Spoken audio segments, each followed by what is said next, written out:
বন্ধুরা আমরা ঝিনাইদহ হরিণাকুড় উপজেলা কাপাসিটিয়া বাওরে আসছি। তো এইখানে মূলত কিছু এক্সেপশনাল গোলাপ ফুল দেখাবো।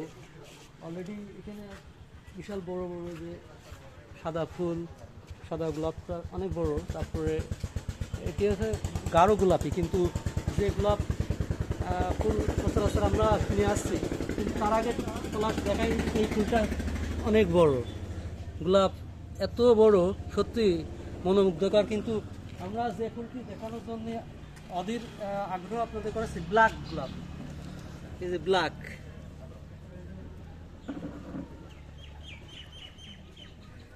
ব্ল্যাক গোলাপ কিন্তু সচরাচর আমরা পাই না। তাই কাপাসিটিয়া পাহাড়ে যে গবেষণা করে কিন্তু তারা সৃষ্টি করেছে কর্তৃপক্ষ, জানতে পারলাম। তা সত্যি ভালো লাগা। বেশ কিছু ধরছিল, অনেকে আসছে ব্ল্যাক কালারের, মানে কালো কালারের গোলাপ দেখতে। তা আপনারাও আসবেন এই বাওয়ারের সময় কাটাতে এবং ফুলের সঙ্গে ছবি তুলতে। ঠিক আছে, বলাস কেটে দাও।